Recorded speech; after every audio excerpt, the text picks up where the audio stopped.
Professeur Narbonne, professeur honoraire de toxicologie, Université de Bordeaux 1, et vous êtes membre, en tout cas ancien expert de l'ANSES, Agence nationale de santé, environnement, je crois, et également du Conseil de l'Europe. Donc, dioxine, incinération, vous vous doutez bien qu'on attend avec impatience votre présentation. Nous vous écoutons et nous vous écoutons et nous vous poserons Oui. Nous vous écoutons et nous vous poserons quelques Excusez-moi. questions ensuite. Merci, docteur. Merci, professeur. Oui, eh bien, bonjour. Je dois rajouter aussi que je suis expert au niveau des tribunaux pour les procès qui ont eu lieu sur les anciennes installations incinérateurs et que le dernier procès, on l'a gagné en premier sur l'incinérateur de Vaux-le-Pénil pour les riverains qui ont été exposés à l'ancienne génération d'incinérateurs. Voilà. Donc, je vais vous résumer quelques petits éléments, puisque j'étais à l'origine, au niveau de l'Europe, des premières normes sur les dioxines dans l'alimentation. Je vous interromps pour qu'on ait un meilleur confort d'écoute. Le son est très lointain. Donc, déjà, je vais demander au public de se rapprocher des deux enceintes où on entend un peu mieux. Et puis, c'est peut-être si de votre côté, vous pouvez augmenter un peu le son ou pousser un petit peu votre voix, sans trop...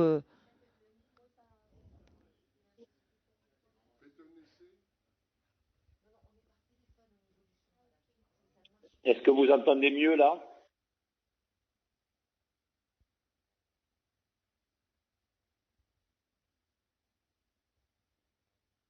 Ok. Donc, je vais passer à la première diapositive de la présentation. Tout d'abord, pour situer dans le monde les éléments qui font orienter le choix des traitements des déchets par les différentes solutions. Donc, ici, sur cette diapositive, on voit en jaune la part de l'incinération dans le traitement des déchets et puis en violet la part des décharges, la mise en décharge. Ce que l'on voit quand on compare les différents pays européens, c'est que le premier, vous voyez, à gauche, c'est la Suisse, donc des pays montagneux qui font le choix de 50% d'incinération. Ensuite, on voit des pays comme la Hollande ou le Danemark, c'est-à-dire des pays qui ont peu de possibilités de faire des décharges, qui ont peu de surface disponible pour les décharges et donc qui font des choix majoritaires en incinération. Par contre, des pays avec des grandes plaines comme la Pologne ou même des pays comme la Tchécoslovaquie ont en violet fait le choix essentiel de la mise en décharge. Donc on voit que le choix est orienté d'abord par des questions géographiques et si on étend à d'autres pays, là où il y avait le plus d'incinération, c'est au Japon, parce que le Japon, évidemment, c'est une île volcanique qui a très peu de plaines et donc n'a pas de possibilité de faire des décharges. Donc, très rapidement, ils ont fait le choix majoritaire de l'incinération, d'autant plus qu'ils n'ont pas de pétrole ou d'autres sources d'énergie et le fait qu'ils aient choisi le nucléaire. La Hollande est aussi choix important parce que c'est un pays de polder et que le sol a été gagné sur la mer et que si on fait des trous, on a directement dans l'eau. Donc là aussi, la Hollande en Europe a été un des pays à faire le choix majoritaire de l'incinération. Et d'ailleurs, Amsterdam a une très très grosse incinération qui est d'ailleurs pilote pour d'autres installations. Donc là, ce que je voulais dire, c'est que quand on est volcanique avec peu de surface pour, je dirais, faire de la mise en décharge, le choix de l'incinération est un choix, je dirais, un peu géologique, des conditions locales, qui fait que, et en plus, quand on est une île, ça fournit de l'énergie pour éviter d'importer du pétrole pour faire fonctionner les installations de chauffage ou les installations électriques. Donc ça, c'est un premier élément, je dirais, qui dans le monde oriente l'équilibre entre les différentes filières. Alors, le deuxième élément, parce que c'est important dans l'histoire, est que les premières installations des années 70 étaient des installations qui d'abord visaient d'une part à éliminer les déchets qui commençaient à s'accumuler dans les grandes métropoles en particulier, et ensuite à chauffer les nouvelles habitations, on appelait les bars HLM, qui proliféraient dans les périphéries des villes, et il fallait trouver des solutions pour chauffer les grands ensembles qui ont accueilli tous les migrants qui se sont succédés après la Deuxième Guerre mondiale, avec évidemment les recentrages de population en Europe. Donc, au début, on a considéré que c'était des simples chaufferies, un peu comme une cheminée domestique, et donc les gaz et les déchets, je dirais, partaient dans l'air sans aucun traitement. Et donc là, on avait, quand on mesurait, des valeurs entre 50 et 150 nanogrammes par mètre cube de poussière et de dioxine dans les poussières. Alors, à partir de 1989, en Europe, on a commencé à donner des critères, en particulier thermiques, parce que la plupart du temps, d'ailleurs, en décharge, pour réduire le volume, on mettait le feu à la décharge, ce qui permettait de réduire, de faire descendre et donc de réduire le volume et de pouvoir continuer à utiliser une décharge qui était pleine. Ça, c'est des exemples qu'on a eu en Italie, en Corse, dans le sud de la France, un peu partout. On mettait le feu aux décharges pour réduire le volume. Et évidemment, c'était des conditions thermiques dans lesquelles se faisait un maximum de dioxyde, parce que la température de la flamme est autour de 400-500 degrés. Donc, dans les fours d'incinérateurs, on a imposé au moins 850 degrés pendant un temps minimum, ce qui a permis de réduire les émissions de dioxine de l'ordre entre 1 et 5 nanogrammes mètre cube, ce qui était déjà tout à fait remarquable en termes de gain. Et puis ensuite, on a commencé à mettre des filtres, différents étages de filtres, des électrofiltres, des filtres à manches, etc., pour filtrer les poussières et ne plus avoir un très faible bruit de fond en émission. Et c'est là où on a imposé la norme maximale de 0,1 nanogramme mètre cube. Mais la plupart des installations, on va le voir, qui marchent bien aujourd'hui, sont plutôt 10 fois en dessous de la limite permise, c'est-à-dire on est autour de 0,01 ou même moins nanogrammes mètre cube. Donc ça, c'est pour vous dire l'historique. Donc c'est à partir de 99-2000 que ces normes ont été appliquées et le dernier incinérateur non conforme en France a été fermé en 2004. Alors évidemment, le problème a été ce délai entre les premières normes qui dataient de 91 en droit français, de la traduction européenne, à la mise en conformité générale du parc qui a mis, disons, 14 ans, ce qui a provoqué évidemment des polémiques, des contestations justifiées. Et d'ailleurs, le dernier procès dont je vous ai parlé de Paul Pénible était un procès qui a été gagné pour des retards à la mise en conformité du incinérateur de Volpénible.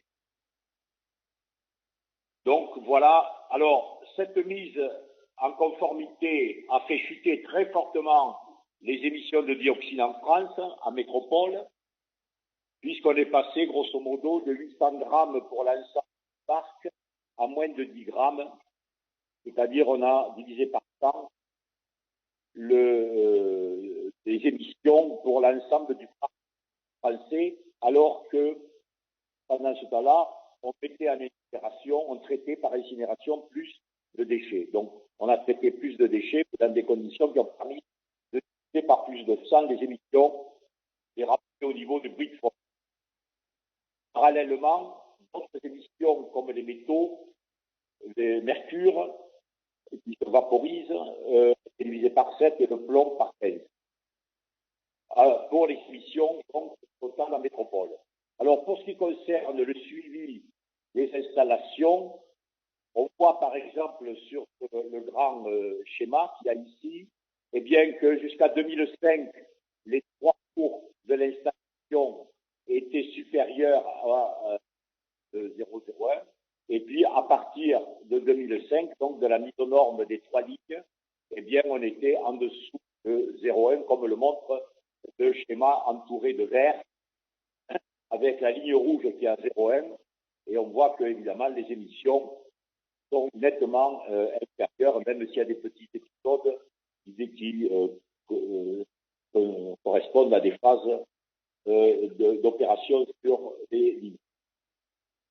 Alors aujourd'hui, qu'est-ce qu'il faut faire? Eh bien, c'est un schéma de stratégie de surveillance que j'ai développé dans le cadre, puisque j'habite à Bordeaux, et j'ai travaillé avec le député de Bègles, qui était Noël Mamère, qui était député écologiste, un maire, député maire écologiste, et qui avait hébergé une grosse unité d'incinération de la communauté urbaine de Bordeaux. Donc, évidemment, son électorat écologiste était très sensible à la mise en place de gros incinérateurs dans la commune. Et après discussion, je lui ai conseillé de faire des stratégies de surveillance, c'est-à-dire que les gens sont inquiets, ce qui est tout à fait normal, quand il y a une installation, et donc on doit leur donner des données objectives, c'est-à-dire répondre à leurs questions par des mesures rigoureuses scientifiques dans l'environnement et chez l'homme, ce qu'on appelle le biomonitoring. Et j'ai été un des pionniers du biomonitoring, puisque la première étude de l'étude de veille sanitaire qu'on a faite d'imprégnation de dioxyde chez l'homme, elle a été faite en 2006, sous mon initiative.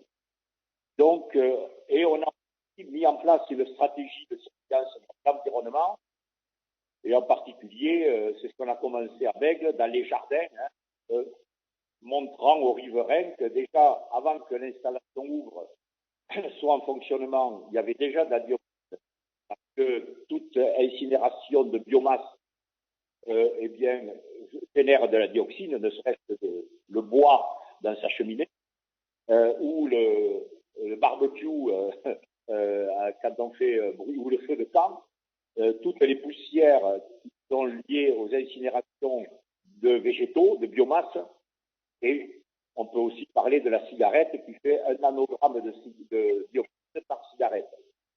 Donc, quand on fait brûler des végétaux, on fait de la dioxyde. Il faut savoir que les feux de forêt en métropole, ça représente 400 grammes de dioxyde par an. Aujourd'hui, c'est les feux de forêt qui sont les principales sources de dioxyde en métropole. Alors, cette stratégie, eh bien, il faut évidemment surveiller les rejets atmosphériques, en particulier les poussières. On, évidemment, mesure aussi les retombées sur la végétation et dans les sols, puisqu'à partir du sol, il y a un transfert vers les végétaux. Il peut y avoir un transfert qui est faible. Par contre, les retombées de poussière contaminent la partie aérienne des végétaux. Ces végétaux sont consommés par des animaux domestiques, en particulier les herbivores, et qui vont à ce moment-là accumuler les dioxines dans la matière grasse. Dans le lait, donc, on va les retrouver dans le beurre, dans la viande, et pour les poules, dans les œufs, en particulier pour les poules élevées en liberté, qui ont accès au sol contaminé. Voilà. Et évidemment, en bout de chaîne, il y a l'homme, et on peut avoir des mesures d'imprégnation dans la matière, dans le graisse humaine, et aussi, par exemple, dans le lait humain, puisque la graisse accumulée chez la femme va servir à fabriquer la graisse du lait.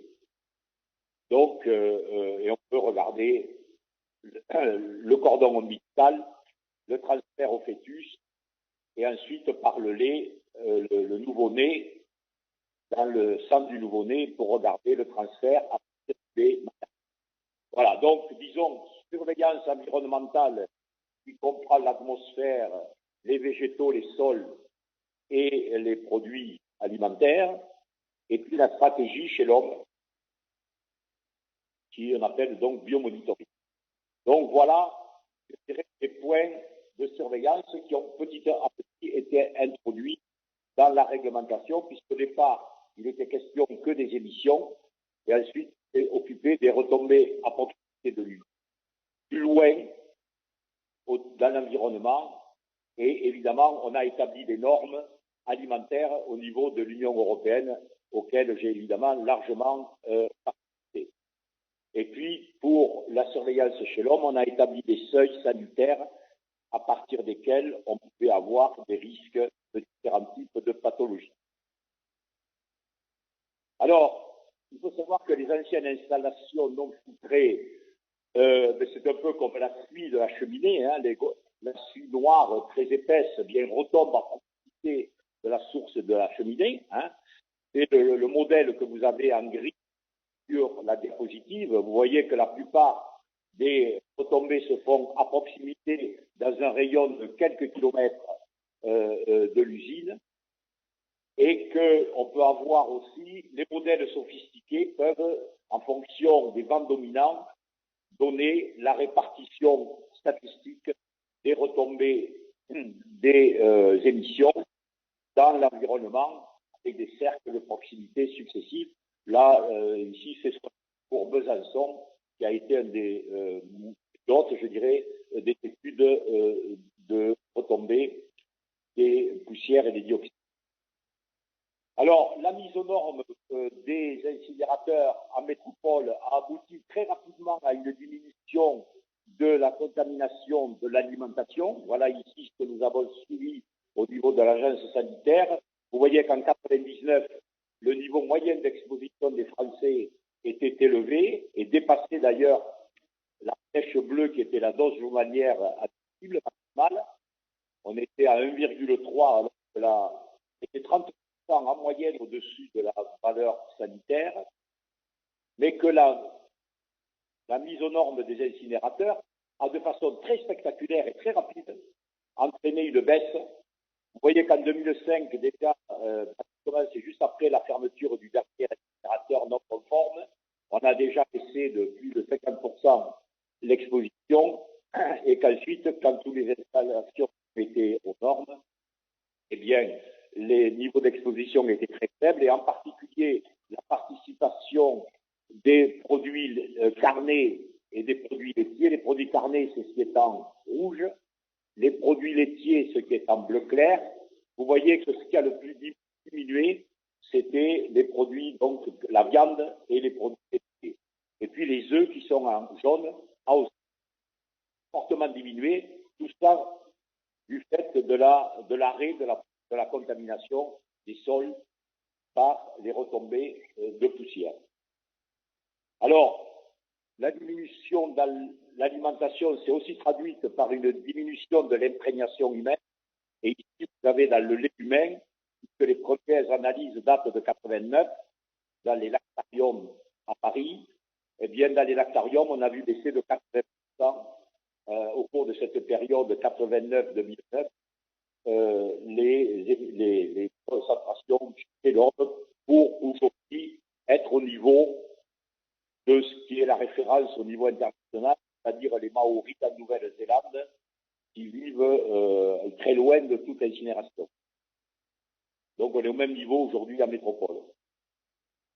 Alors, sous mon initiative et celle de Martin Hirsch, qui était le directeur de l'AFSA, on a lancé des études en coopération avec l'Institut de veille sanitaire de plusieurs sortes.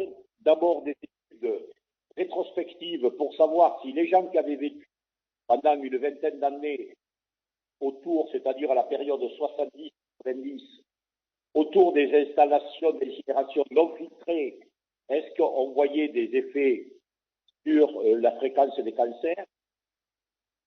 Deuxièmement, est-ce que l'alimentation était issue des zones contaminées était plus chargée en dioxines? Et la troisième étude était l'étude d'imprégnation avec l'Institut de veille sanitaire, où on a mesuré donc les dioxines dans le sang d'un millier d'individus représentant différentes situations d'exposition. Donc ça a été des grandes études à partir de 2006, à partir du moment où les épidémiologistes ont accepté de faire des études d'imprégnation et de les associer aux études épidémiologiques. Donc une étude épidémiologique sur les gens ayant habité 20 ans dans différentes zones, en particulier à côté des incinérateurs, non filtrés, et puis des études d'imprégnation. Alors, en ce qui concerne les statistiques de cancer, on a vu des choses sur 2 500 000 cancers. 2 500 000 individus. Donc, on a eu 180 000 dossiers de cancer rétrospectifs, des gens qui avaient eu des cancers dans les zones qui avaient été sélectionnées. Et ces cas de cancer ont été réanalysés par des experts épidémiologistes. Et donc, on en a tiré un certain nombre de facteurs de corrélation, en particulier une augmentation des cancers du foie qui pouvait aller par rapport aux zones non exposées jusqu'à autour de 10% de plus, à la limite de la signification, 0,05. Avec les lymphomes malins, donc ça c'est bien connu pour les organochlorés. Et puis, chez les femmes en particulier, tout 4%, ouais, on est vraiment à la limite de la signification, et presque 7% pour les cancers du sein, entre les zones qui avaient été les plus contaminées et les zones qui étaient les moins antérieures au périmètre d'influence des retombées.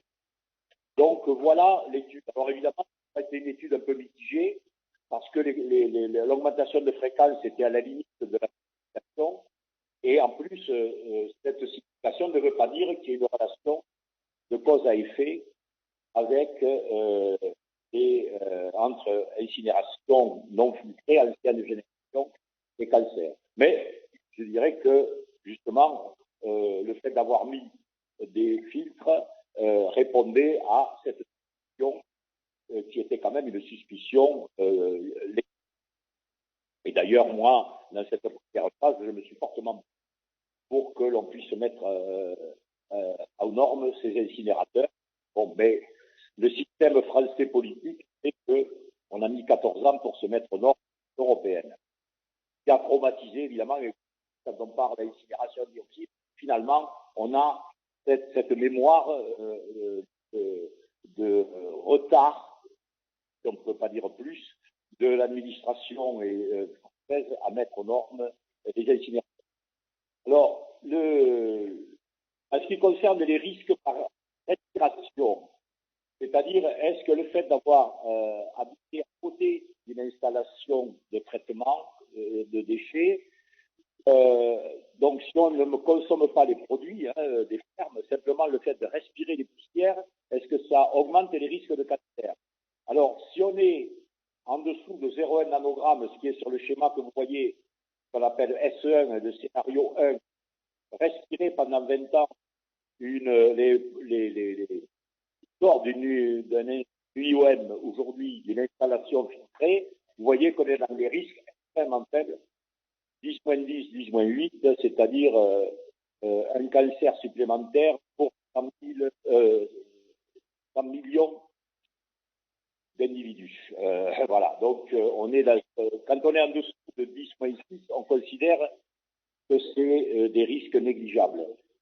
Pour les gens qui ont habité à côté des anciennes incinérations non filtrées, je vous ai donné des ordres de grandeur entre 50 et 50 nanogrammes mètre cube.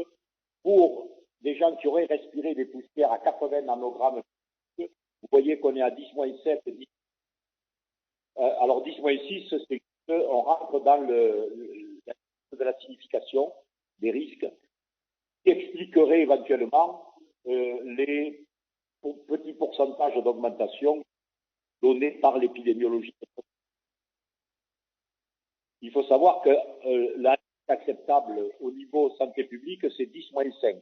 Donc même si on a respiré des poussière pendant 20 ans d'installation non filtrée, vous voyez qu'on est quand même en dessous de la taux de risque acceptable. Mais ça pourrait expliquer la faible augmentation qu'on a vue dans l'étude épidémiologique.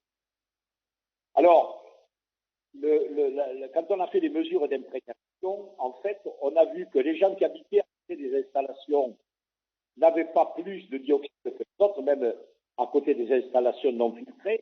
Par contre, et c'est la colonne en bleu foncé, les gens qui ont consommé des aliments gras, c'est-à-dire le lait, la viande, les œufs, issus de fermes qui étaient dans le périmètre des retombées des poussières non filtrées, eh bien là, les gens, ce qu'on appelle des autoconsommateurs ou des consommateurs ayant consommé ces produits gras, donc issus des fermes dans les périmètres exposés, eh bien effectivement, ces consommateurs-là, et donc en premier lieu les agriculteurs souvent qui consomment leur lait et leurs œufs, eh bien étaient plus imprégnés que les riverains qui allaient faire leurs courses au supermarché. Et d'ailleurs, ça a été le cas pour les incinérateurs de Gilly-sur-Isère, où les femmes allaitantes qui habitaient autour de l'incinérateur non conforme avaient peur d'avoir un lait contaminé qu'elles donnaient à leurs enfants. Et quand on a fait l'étude, elles avaient les mêmes niveaux de dioxyde que la moyenne de la population française en général. Pourquoi? Parce que ces jeunes mères allaitantes, finalement, allaient faire leurs courses au supermarché et ne prenaient pas leurs aliments dans les fermes, où c'est plutôt des gens à la retraite qui prenaient leur retraite à la campagne et qui allaient acheter le lait et les œufs à la ferme d'à côté, puisque c'était censé être des bons produits, mais qui malheureusement étaient soumis aux retombées de cet incinérateur, donc de Gilly-sur-Isère. Pour ce qui concerne les métaux, comme le plomb et le cadmium, on voit là non plus qu'entre les gens exposés et non exposés, il n'y a pas plus d'imprégnation, soit le plomb qui est dans le sang, on fait une plombémie, soit pour le cadmium, on fait le cadmium urinaire, et bien dans les deux cas, même, vous voyez, pour le cadmium, les gens exposés avaient moins, non exposés, pardon, il y a une inversion dans avaient moins de...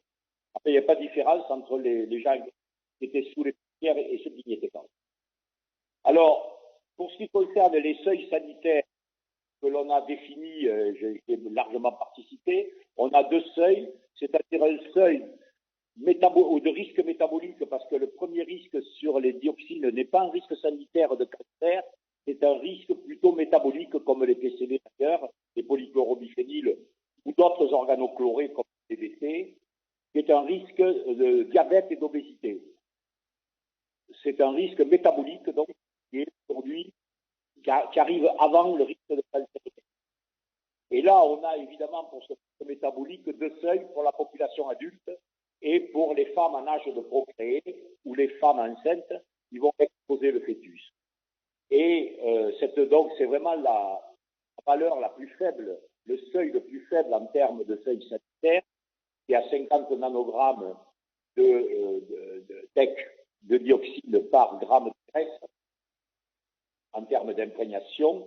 Eh bien, on voit que pour ce qui concerne des études qui étaient avant 2004, avant la mise en conformité de l'ensemble du parc, eh bien, il y avait un certain nombre, au niveau maximal, vous voyez, quelques personnes qui pouvaient dépasser ce premier seuil femmes en âge de procréer, et que la moyenne, qui est là ici en marron, s'approchait de ce seuil. En 2009, donc après la mise en conformité du parc, eh bien, vous voyez que même le maximum était dessous de ce seuil et que la moyenne en était très éloignée. Donc, c'est la situation aujourd'hui. On est revenu dans une situation de bruit de fond qui n'est pas censé avoir d'effet sanitaire. Voilà. Alors, une question qui m'est posée très souvent, c'est de dire, oui, mais alors, le cocktail, parce que vous mesurez les dioxines, bien d'accord, mais dans les poussières et dans les gaz et ailleurs, il y a d'autres composés que vous ne mesurez pas, qui ne sont pas soumis à normes Et donc, si on considère l'effet cocktail, ça peut être terrible. Alors, évidemment, les autres, on ne les mesure pas systématiquement, on les connaît. Ce sont ce qu'on appelle des polyhalogénés, c'est-à-dire il y a des dioxydes, il n'y a pas que du chlore en termes d'halogènes, des déchets. Il peut y avoir des bromes, il peut y avoir des fluors. Vous savez qu'il y a les polybromés, qui sont les retardateurs de flammes, des produits fluorés qu'on va retrouver dans les textiles comme le Gore-Tex par exemple. Donc tout ça, ce sont des halogènes. Si on les fait brûler, évidemment, on fait des dioxines fluorées ou des dioxines bromées, ou même des mélanges, des dioxines qui ont à la fois du brome et du chlore, ou du brome et du fluor, etc. Alors c'est ce qu'on appelle des polyhalogénés et qui font partie du cocktail. Alors ce n'est pas des produits inconnus, mais ce sont des produits connus, mais quand on fait une norme, on essaie de faire une norme sur un marqueur, ce qu'on appelle un marqueur, c'est-à-dire un composé qu'on va pouvoir suivre. Évidemment, on ne peut pas doser 2000 produits dans des poussières. Ça serait hors de prix. Et d'ailleurs, à l'arrivée, qu'est-ce qu'on en déduirait en termes d'effet cocktail? Pas grand-chose. Donc, l'idée, c'est d'avoir aujourd'hui, on a une batterie de bioessais, c'est-à-dire on peut mettre en culture des cellules humaines et les exposer au cocktail présents dans des différents lieux et regarder comment réagit la cellule humaine au niveau toxicologique à la présence de ce cocktail et est-ce qu'on aurait des effets synergiques, des effets beaucoup bien supérieurs au composé qui est dosé. Alors là, le marqueur, c'est les dioxines, quelques congénères de dioxines, et est-ce que, en fonction du milieu dans lequel on dose les dioxines, en quoi c'est un bon marqueur de la toxicité globale du cocktail? Alors, quand on mesure la toxicité de ce cocktail avec un test bioessai sur cellules humaines, eh bien, on se rend compte que dans les gaz de combustion, à la sortie de la cheminée, le cocktail de ce qu'il y a présent dans les gaz, c'est-à-dire à la fois poussière, phase aérienne et poussière, eh bien, le cocktail est 8 fois plus toxique que la toxicité des dioxines mesurées toutes seules. C'est-à-dire que les dioxines sont représentatives de un huitième de la toxicité globale du cocktail. Si on prend les poussières, c'est-à-dire celles, mais bon, ce qui concerne la combustion, on ne respire pas à la sortie de la cheminée, on est bien d'accord, ou de la chaudière. Pour ce qui concerne les cendres qui risquent de retomber éventuellement, ou qui risquent d'être respirées comme on l'a vu, eh bien, à ce moment-là, la toxicité globale des cendres n'est que 3 fois supérieure à celle de la dioxine seule. C'est-à-dire qu'on mesure un tiers, quand on mesure la dioxine, on a un tiers de la toxicité globale. Donc, on voit que finalement, le cocktail n'est pas énormément supérieur à la dioxine elle-même. Et si on suit la dioxine dans les graisses humaines, comme le lait humain, et qu'on regarde la toxicité du cocktail qui est présent dans les graisses humaines, eh bien, ce n'est que 30% supérieur à la pouvoir toxique de la dioxine toute seule. Donc, le potentiel de n'est que 30% supérieur au potentiel de toxicité de la dioxine toute seule.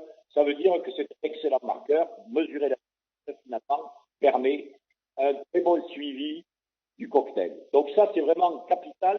Parce qu'aujourd'hui, on a ces moyens d'évaluer la toxicité des cocktails.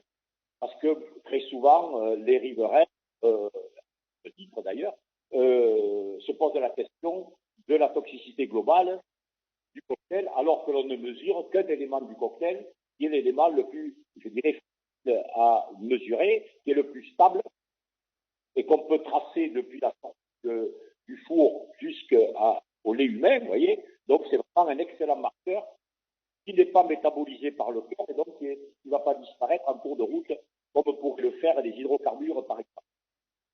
Enfin, les dernières questions que se posent, c'est de dire oui, mais l'incinération produit des gaz à effet de serre.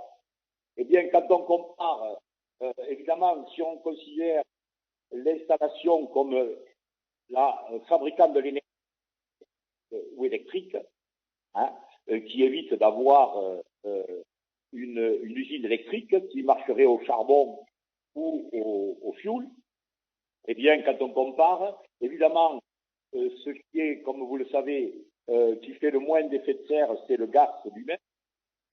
C'est pour ça qu'on parle des chaudières à gaz, même des voitures à gaz de pétrole liquéfié. Donc, l'expiration des déchets bien traités et arrive juste derrière, avant le fioul et le charbon. C'est de loin le plus, comme on le sait, hein, la source d'énergie qui génère le plus de gaz à effet de serre. L'Allemagne nous l'a bien prouvé en Europe. Voilà. Alors pour terminer, eh bien, aujourd'hui, évidemment, ce qu'il faut, c'est tirer le maximum, valoriser au maximum les déchets, ne plus les mettre dans la terre, comme on faisait avant dans une décharge, parce qu'alors là, on perd toute possibilité de valoriser les déchets. Aujourd'hui, ce qui est très important, et ça, on l'a bien compris, c'est de trier les déchets au départ pour les mettre dans les bonnes filières. Il n'y a pas une filière dans laquelle on mettrait tous les déchets. Ce qu'il y avait à l'époque, dans la Londe, c'était de faire un incinérateur dans lequel on mettait tous les déchets. Donc ça, il y a longtemps qu'on a abandonné cette idée-là. C'est une très mauvaise idée. Par contre, c'est de sélectionner, de savoir ce que l'on peut recycler, de ce qu'on peut éventuellement réutiliser, bien que moi, je trouve que la réutilisation soit à risque beaucoup. Le recyclage aussi est à risque. Et puis peut-être très coûteux en énergie, hein, les problèmes, par contre, de déchets, de biodéchets, hein, les épluchures, les résidus d'aliments, qu'avant, on donnait justement aux cochons, on recyclait avec les cochons ou les poules. Hein. Moi qui étais souvent passé à la ferme dans ma jeunesse, les déchets, il n'y en avait pas. Hein. On les donnait, c'était les animaux qui les recyclaient. Alors évidemment, aujourd'hui, on fait des unités de valorisation, on fait de la méthanisation et on fait des composts à condition qu'ils soient de certaines qualités, parce qu'à ce moment-là, on ne peut plus les réutiliser sur les champs. Hein, et ça pose des problèmes dans des zones volcaniques où il y a une très forte teneur d'eau. Il y a des valeurs maximales de teneur des composts à pouvoir faire la. Donc voilà. Alors évidemment, la valorisation énergétique, c'est-à-dire plus on a trié les produits, les déchets, et plus on peut optimiser la valorisation thermique ou la valorisation énergétique, je dirais, hein, soit de l'électricité, soit de la chaleur, soit les deux. Et en particulier, ça peut être intéressant quand il y a des saisons chaudes où on va utiliser plutôt l'énergie électrique pour les climatisations, où on peut utiliser l'énergie thermique pour d'autres, en particulier les vapeurs, qui alimenter des zones industrielles.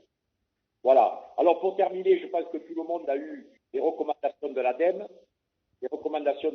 qui ont repris, je dirais, notre expérience de plus de 20 ans d'incinération, ou même 40 ans d'incinération, les années 70, qui est de dire, eh bien, il faut optimiser la valorisation des déchets et à maîtriser les impacts environnementaux et bien sûr les coûts, avoir des outils pertinents permettant donc valorisation du contenu énergétique avec évidemment aussi prix pour réutilisation, recyclage, valorisation organique, valorisation énergétique et les déchets ultimes qu'on ne peut plus valoriser sont les résidus de l'incinération. Et bien, il n'y a que cette partie-là qu'on peut mettre en déchets ultimes.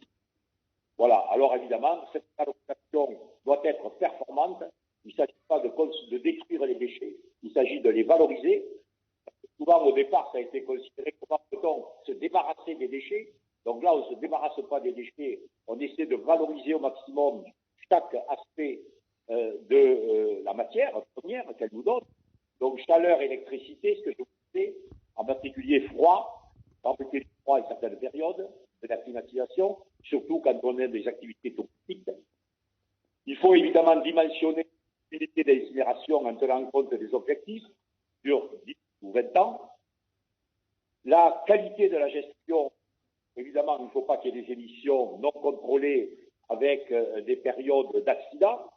Donc, la qualité des exploitants et de la maintenance, la qualification des déchets, donc le tri des déchets, qui vont permettre d'optimiser au maximum les différentes filières, et évidemment la surveillance à la fois de l'installation et de l'environnement, y compris chez l'homme, avec des données transparentes qui sont communiquées au CLIS et à des comités de riverains qui peuvent se faire, et qui est recommandé d'ailleurs de se faire, pour, je dirais, être au courant et décoder les résultats de la surveillance.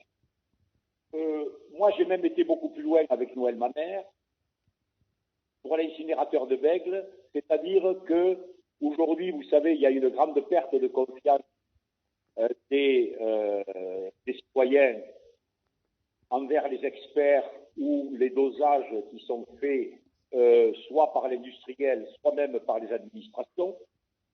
Et donc, soit parce qu'on n'est pas d'accord avec, on dit qu'il faut doser autre chose que ce que propose l'administration. D'ailleurs, on le vit en direct avec l'épisode de Lubrizol à l'incendie de l'usine de Rouen, d'huile moteur. Et donc, ce que nous avons fait à Bègles, c'est que nous avons mis un budget à la disposition des riverains, des associations de riverains, en disant, écoutez, l'administration, l'opérateur fait lui-même des dosages. Si vous trouvez qu'il y a d'autres dosages à faire, vous avez un budget pour faire les dosages que vous voulez. Donc ça, à mon avis, c'est vraiment quelque chose pour répondre à l'anxiété et aux questions que posent aujourd'hui les riverains à juste titre.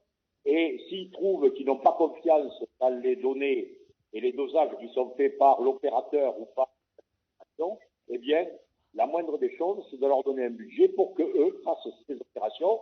À Bordeaux, c'est ce qui a été fait, et on a fait un petit comité scientifique qui était par des universitaires, de façon à avoir une stratégie complémentaire de prélèvement. Merci de votre attention. Oh, merci beaucoup. Merci. Question ? Oui. Merci beaucoup, professeur. C'est vrai que, pardonnez-moi, je rappelle à tout le monde que le lieu où nous nous trouvons ferme à 18h et que du coup, d'ailleurs, je vais tout de suite vous donner la parole. Donc, monsieur n'a pas levé la main, mais il a confirmé qu'il voulait prendre la parole. Donc, on a encore 20 minutes pour les échanges à peu près, si cela vous convient, professeur. Très bien. Ok, je vous ai vu opiner du chef. Pour notre interlocuteur, si vous voulez bien vous présenter. Bonjour professeur, Mehmet Pekip, association Zéro Déchet La Réunion, Zéro Waste. Merci d'abord, vous êtes les premiers parmi tous ces éminents experts aujourd'hui qui ont prononcé le nom de nanogramme, parce que jusqu'à là on avait droit au microgramme et aux microparticules et non aux nanogrammes et aux nanoparticules qui, comme vous l'avez confirmé, sont extrêmement cancérigènes. Sans vouloir vous contrarier, mais avec le respect que je vous dois, il y a des oncologues qui ont même dit à partir de 0,2 nanogrammes, la dioxine peut être cancérigène. Et nous, ma foi, on ne va pas entrer là-dedans, c'est que nous, on déplore à la Réunion, c'est que la hiérarchie que vous avez si bien expliquée, est renversée. Vous voyez, ici, la prévention, malheureusement, c'est en dernier lieu, et en premier lieu, c'est des énormes frais de collecte et de traitement des déchets. Et encore une chose, vous l'avez très bien dit, il faut bien contrôler les incinérateurs une fois qu'ils sont faits. Il faut les surveiller de très près. Et surtout, avant de les construire, il faut calculer si c'est la dimension qui convient à la population, surtout si on voit que de plus en plus, la consommation des déchets va diminuer et a une tendance à diminuer. Donc, merci beaucoup. Peut-être une réaction, parce que plus qu'une question, c'était plus une réaction. Donc vous-même, voulez-vous réagir, professeur, à cette réaction ? Oui, effectivement, je dirais, la fiabilité de l'installation est due d'abord à la fiabilité du fonctionnement, c'est-à-dire du sérieux des contrats de maintenance et des opérateurs, hein, parce que c'est comme une voiture, hein, ça s'entretient, même si la construction est faite dans toutes les normes et les normes de construction. Après, le problème, c'est la durée dans le temps, comme une voiture, et ça s'entretient. Donc, ça veut dire qu'il faut des contrats de maintenance et d'opération qui soient faits avec des gens sérieux. Ça, c'est la première chose. La deuxième chose, c'est que les contrôles, en particulier qui soient administratifs, qui soient de différentes natures, eh bien, soient des contrôles sérieux. Là aussi. Alors, moi, souvent, je me suis occupé un peu des problèmes aussi à l'île Maurice, bon, qui n'a pas abouti, parce que souvent, la non-diffusion continue à entretenir des décharges polluantes, hein, voilà. Mais bon, et je pensais que les universités, par exemple, il y a des centres d'analyse, de recherche, et qui avaient des outils très performants. C'est-à-dire qu'il faut optimiser les ressources locales pour essayer d'économiser d'abord l'argent de la maintenance et le sérieux. Alors souvent, quand même, des équipes CNRS ou des équipes universitaires sont indépendantes des lobbies politico-administratifs. Parce qu'il faut savoir que la politique joue beaucoup dans les problèmes de gestion de déchets. Je pourrais vous raconter des tas d'histoires là-dessus. Hein. Bon, j'ai pas le temps. Avec des gens qui votaient pour un incinérateur et qui montaient une association anti-incinérateur pour se faire élire derrière. Bon, j'ai tout vu. Hein. Mais donc mobiliser les ressources locales. Aujourd'hui, je suis professeur à Beyrouth, à l'université de Beyrouth à Liban, et je peux vous dire que, par exemple, au Liban, c'est le laboratoire d'analyse de l'université libanaise qui fait les contrôles de la répression des fraudes en France, vous voyez. Donc, ça veut dire qu'ils font à la fois la recherche et à la fois le contrôle, et comme ça optimise l'équipement qui, là, fonctionne à 100%, et en même temps, ça fournit aux universités un budget qu'ils n'ont pas d'habitude. Voilà. Donc, je veux dire, on peut, en fonction, quand on est une île, en plus, l'idée, c'est quand même d'optimiser l'utilisation des équipements que l'on a entre les différents opérateurs et les différents partenaires.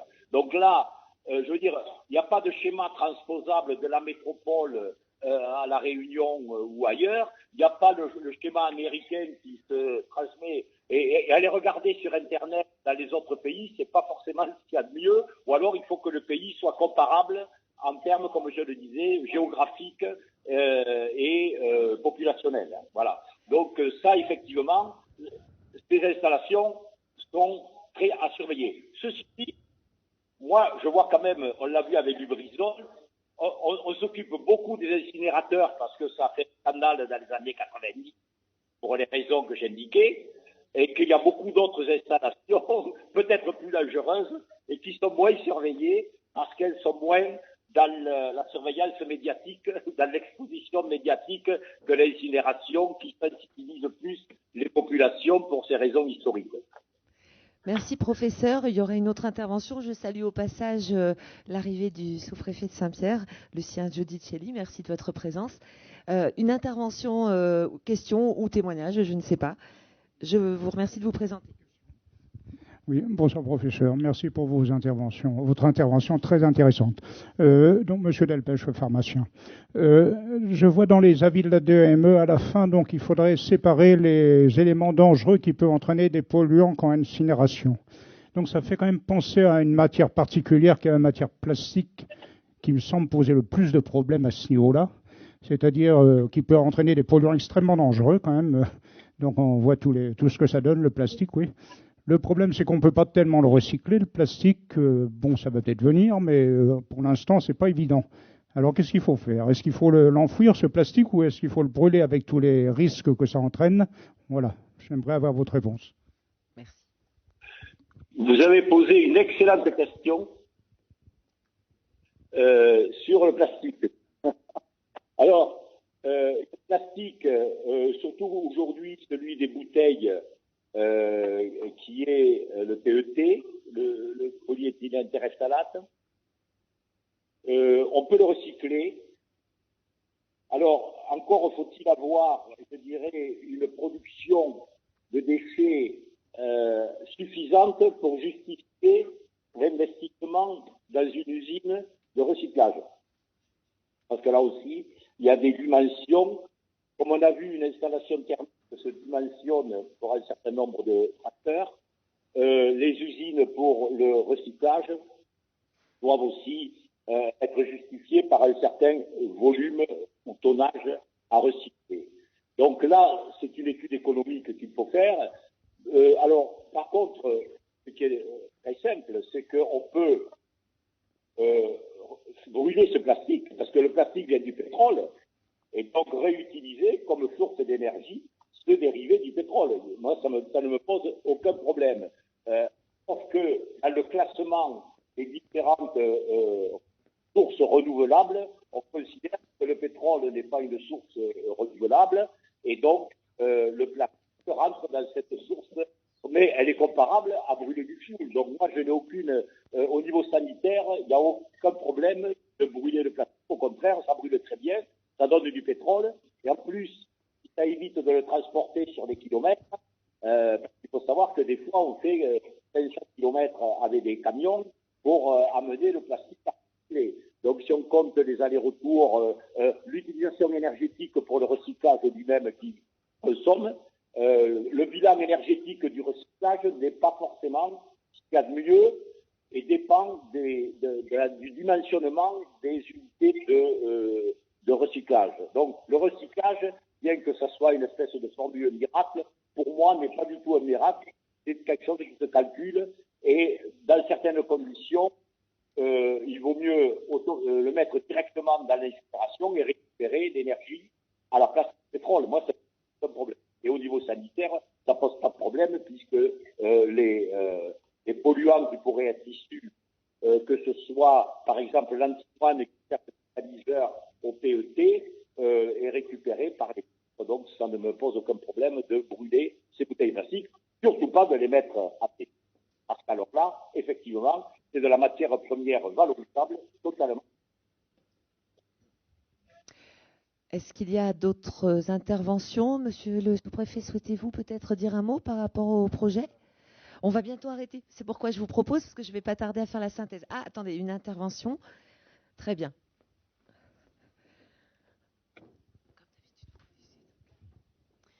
Aurélie Rivière, directrice générale des services techniques, mairie du Tampon.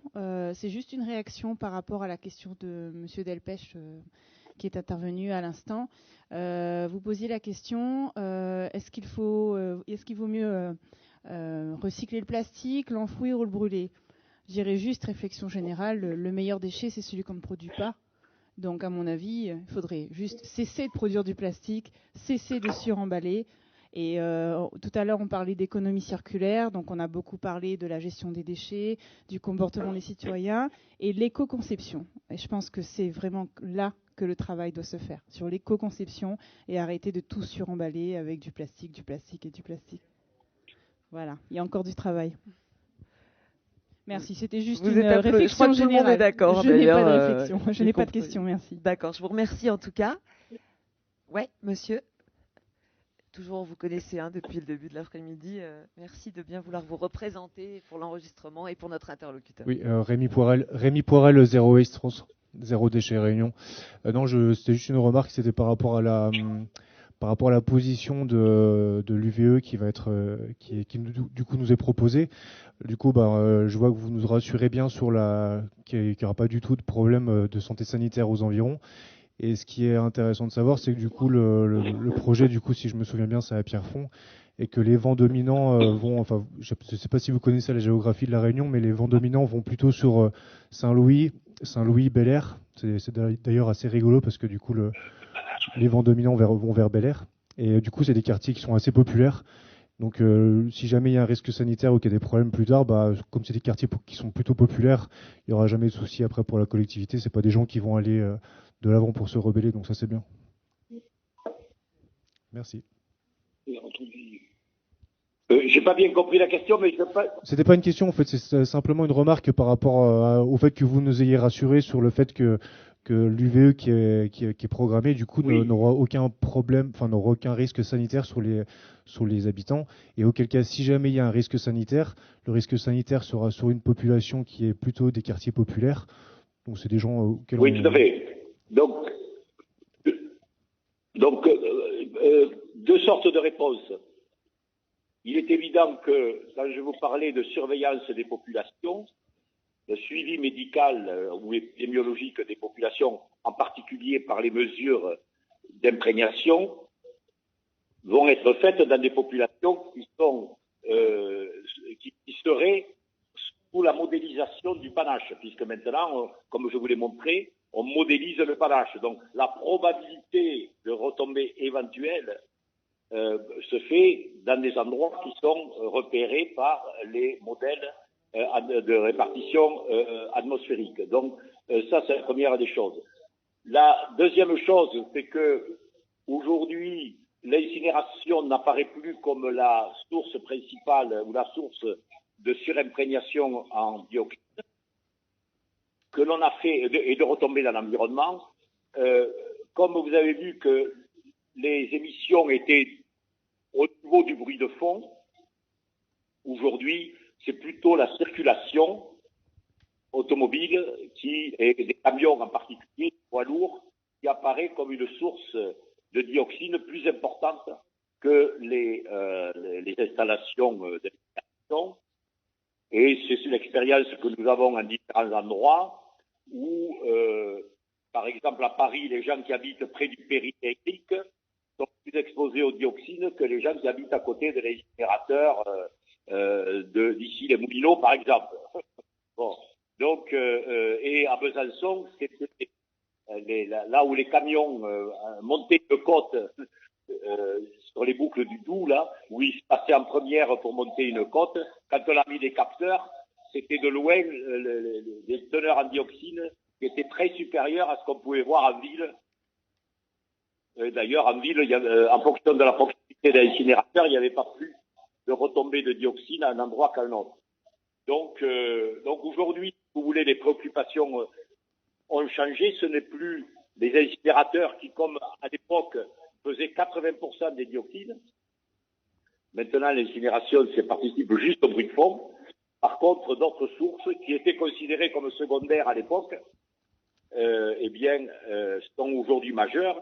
Et pour la petite histoire, nous avons fait des dosages dans le sang des collaborateurs du laboratoire. Et celui qui avait de loin le double de dioxine que les autres, c'était l'étudiant qui fumait. C'était le plus jeune. Et c'était celui qui n'avait pas donc vécu les années 70 du pic des dioxydes et des PCB. Mais c'était celui qui fumait, je ne sais pas combien par jour. Et il avait 2 fois plus de dioxine dans le sang que les autres. Je vous disais qu'une cigarette fait 1 nanogramme de dioxyde. Donc les sources qui apparaissaient comme secondaires à l'époque, tout à fait négligeables par rapport aux incinérateurs non filtrés de première génération, aujourd'hui, ces sources-là, aujourd'hui deviennent... Et comme vous le savez, mais c'est peut-être pas un problème à l'île de la Réunion, c'est le chauffage au bois dans les villes qui est la principale source. Et vous savez qu'à Montréal, l'île que je connais bien, il est interdit de faire du chauffage au bois dans les maisons individuelles l'hiver. Et à une époque même, la maire de Paris, Madame Hidalgo, voulait interdire, ou Ségolène Royal, voulait interdire l'usage du bois pour le chauffage urbain, parce que c'est une des premières sources aujourd'hui de dioxine. À Montréal, par exemple, quand les gens chauffent au bois, ça peut multiplier par 3 ou 4 le taux de dioxine dans l'atmosphère de Montréal. Donc c'est pour ça que ces sources, je vais vous parler de feux de bois, ce que faisaient les bergers en brûlant la biomasse, ou les feux de bois, les feux de forêt, c'est une source majeure de dioxine. Merci encore, professeur, en tout cas, pour toutes ces informations, précisions. Merci pour les échanges. Ça aurait certainement pu être plus long, mais ça a déjà été une journée très dense. Peut-être vous retrouverons-nous sur d'autres travaux. Merci encore, en tout cas, pour votre intervention et votre disponibilité. Merci beaucoup. Merci à vous. Peut-être une dernière question et puis ou une intervention, et puis après on va clôturer comme on a une contrainte logistique, c'est ce que je vous disais. Vous souhaitiez intervenir sur un sujet? Une question à Eleva? En fait, c'était une question plutôt à Eleva, parce que du coup, vous n'êtes pas intervenu dans cet après-midi. Il y a eu plusieurs interventions, en fait, où moi j'ai la sensation un peu qu'on essaye de nous vendre quelque chose. Ça fait déjà quelques années qu'on a un peu ce scénario-là, mais en fait, ce que je comprends pas, c'est qu'aujourd'hui, c'était une journée de concertation pour donc la période de concertation qu'il va y avoir. Et je comprends pas le terme concertation dans la mesure où j'ai entendu via tous les réseaux que en fait le projet était en train de démarrer et allait partir. Donc en tant qu'association citoyenne, où on doit justement poser la question à nos adhérents et aux citoyens qu'on représente, de savoir qu'est-ce qu'on va mettre finalement dans cette concertation. Est-ce que ça vaut vraiment le coup qu'on apporte notre contribution si c'est un projet qui est déjà acté et qui est déjà parti? Quel rôle on a vraiment à faire, quoi? Si vous pouvez juste nous répondre. Merci. Oui, je vais vous répondre rapidement puisque Madame a précisé qu'on devait quitter les lieux avant 18h. Concernant la concertation, elle concerne l'ensemble du processus de traitement de déchets à travers l'outil multifilière. L'outil multifilière, c'est Reneva, mais c'est aussi tout l'ensemble des projets connexes à Reneva.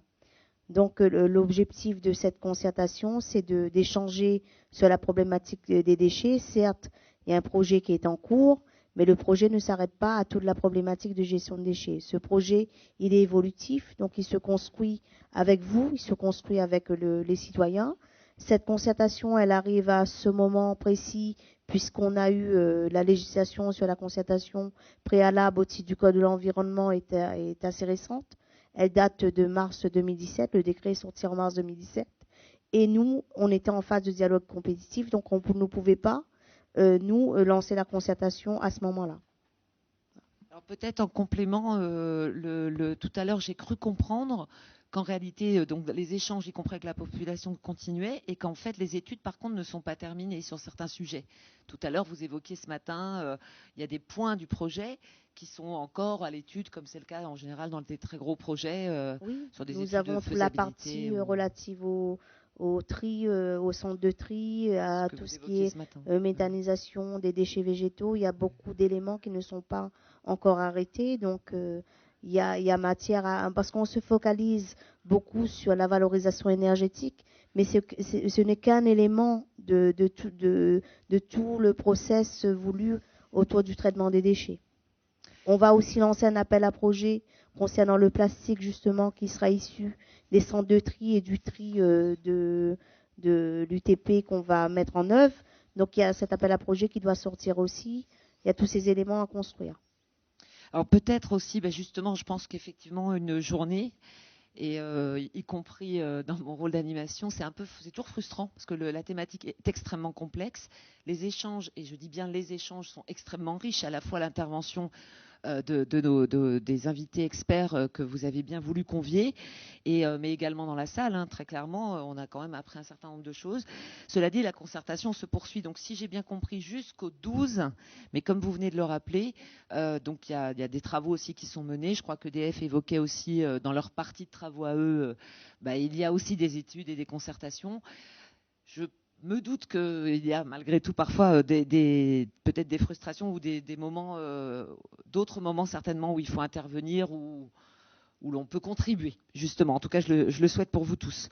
Donc, petit point de synthèse et sous votre contrôle à tous, bien évidemment. Donc, on est ensemble depuis ce matin. Alors, le groupe était plus important ce matin, mais les gens restés sont de qualité, de toute évidence. En tout cas, c'est un sujet complexe parce qu'effectivement, on l'a vu les retombées environnementales, sanitaires, sociales, on l'a évoqué peu, santé, économique, création de valeur, changement de modèle. Tout à l'heure, il a été rappelé d'ailleurs, et on l'avait noté dans notre synthèse, il y a eu également des interventions très claires pour évoquer le fait que ce serait bien de changer de modèle, c'est-à-dire produire, consommer, jeter. Donc peut-être que ça commence et ça semble pas antinomique du projet. On est bien dans cette réflexion globale. Je vous rappelle et on le remercie, on a eu Monsieur Lévy ce matin, donc responsable du système électrique chez EDF Réunion, qui nous a présenté le mix énergétique. et c'est important, on n'est pas hors sujet puisque le projet fait partie du mix énergétique, avec ses avantages et ses inconvénients, mais en l'occurrence, il fait partie du mix énergétique. Monsieur Siéjac est toujours parmi nous d'ailleurs. d'Atmo, l'Observatoire, a rappelé bien sûr les fonctions de l'Observatoire, mais a surtout également rappelé que la mesure est dans toutes les fonctions anticipées, mesurées, accompagnées dans les mesures permettant de s'assurer de la qualité de l'air et encore mieux d'anticiper pour ne pas l'abîmer, cette qualité de l'air. Donc vous intervenez sur toutes ces missions et de ce fait, vous interviendrez aussi sur ce projet en partenariat et en mesureur, si je puis dire ça de façon un peu barbare. Enfin, nous avons eu le professeur Marano du Haut Conseil de santé publique, qui pour mémoire a beaucoup insisté. Bien sûr, sur les pollutions, mais c'est vrai qu'elle a aussi insisté, la pollution atmosphérique, mais elle a surtout insisté, c'était peut-être une surprise pour beaucoup d'entre nous, vu sa spécialité, elle a quand même beaucoup insisté sur, puisqu'elle était venue à La Réunion, sur la dimension santé publique, sur les dépôts sauvages, sur la lutte antivectorielle, enfin sur les maladies vectorielles. Donc une vision de la santé publique qui est peut-être beaucoup plus large que ce qu'on aurait pu imaginer sur un débat comme aujourd'hui. Ensuite, eh bien, nous avons eu l'intervention de l'ADEME, à deux voix, si je puis dire, à la fois Monsieur Chevry, vous le savez, au national, et Monsieur Bordage au local, qui ont insisté sur le fait que pour eux, en tout cas, il s'agissait bien d'intervenir sur toute la chaîne des déchets, de l'évitement jusqu'au traitement et parfois, évidemment, le stockage du déchet ultime. Alors voilà, ils nous ont donné des chiffres. En tout cas, vous avez eu ces informations. Et nous avons terminé à l'instant avec le professeur Narbonne, que j'allais resaluer, mais je pense qu'il a raccroché peut-être. Voilà. Et donc, vous étiez là à l'instant. Je ne ferai pas une synthèse. Pour moi, en tout cas, ce qu'il en ressort, si je peux me permettre, c'est qu'il y a quand même un réel traumatisme qui date des années 80 sur tout ce qui s'approche des incinérateurs. Ça ne veut pas dire que toute activité humaine a ses pollutions et ses dangers, comme on l'a vu plusieurs fois dans la journée. Mais en tout cas, on a eu des informations là-dessus. Donc, c'était assez intéressant. Je vous remercie de m'avoir choisi comme animatrice. Je vous rappelle que la concertation continue. Comme ça va bientôt fermer, je vous remercie tous en tout cas de votre participation, attention, et je remercie tout particulièrement TechSud et la Technopole. Je ne sais pas, je regardais des yeux si je voyais Jérôme Bonnemoulin, le directeur de TechSud, qui nous accueille avec grande efficience et grand confort. Voilà, je vous remercie tous. Merci beaucoup. Merci.